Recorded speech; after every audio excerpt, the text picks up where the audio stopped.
India இரண்டாக பிளக்கும் ஆபத்து. பூமிக்கு அடியில் நிகழும் அதிர்ச்சி சம்பவம்.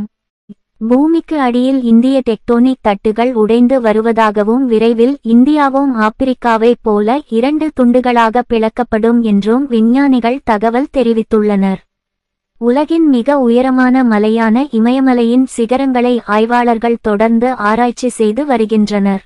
ஆனால் இமயமலையின் வானத்தை தொடும் சிகரங்களுக்கு கீழே ஒரு இயக்கம் நீண்ட காலமாக நிலத்தடியில் நடந்து வருகிறது. உண்மையில் இந்திய மற்றும் யூரேசிய டெக்டோனிக் தட்டுகள் மெதுவாக மோதுகின்றன. 60 மில்லியன் ஆண்டுகளுக்கு முன்பு தொடங்கிய இந்த புவியியல் மோதல் இமயமலையின் இந்த உயரமான சிகரங்களை உருவாக்கியது. அதே நேரத்தில் சமீபத்திய ஆராய்ச்சியின்படி இந்திய தட்டு உடைந்து கொண்டிருப்பதை விஞ்ஞானிகள் வெளிப்படுத்தியுள்ளனர். அதாவது இந்திய நிலம் 2 துண்டுகளாக பிளக்கலாம். ஆசியாவிலிருந்து ஆப்பிரிக்கா பிரிக்கப்பட்டபோது ஆப்பிரிக்காவில் இதுபோன்ற ஒரு சம்பவம் இதற்கு முன்பு நடந்தது.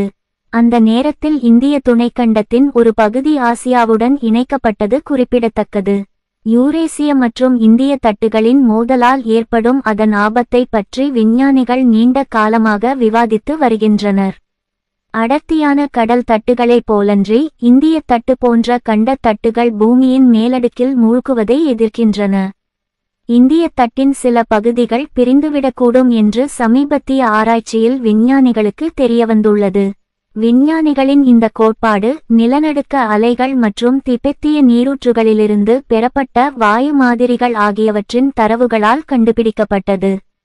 ஹீலியம் ஐசோடோப்புகளின் அறிகுறிகளின்படி தட்டுப்பிரிப்பினால் மேலடுக்கு பாறைகள் உருவாகின்றன. வெப்பமான மேண்டில் பொருள் பிரிப்பதால் ஏற்படும் வெற்றிடத்தை நிரப்ப முடியும் என்று விஞ்ஞானிகள் நம்புகின்றனர்.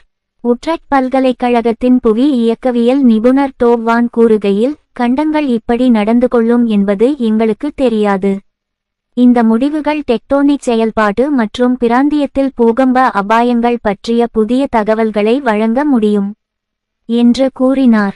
இந்திய தட்டின் வெவ்வேறு தடிமன் மற்றும் அமைப்பு காரணமாக பலமுறை விரிசல் ஏற்பட்டுள்ளதாக புவியியலாளர்கள் நம்புகின்றனர். பூட்டானுக்கு அருகிலுள்ள ஒரு பெரிய பகுதியில் பிளவு ஏற்பட்டதற்கான சான்றுகள் கண்டறியப்பட்டுள்ளன. மேண்டில் பாறைகள் வெற்றிடத்திற்குள் பாயக்கூடும் என்று கூறப்படுகிறது.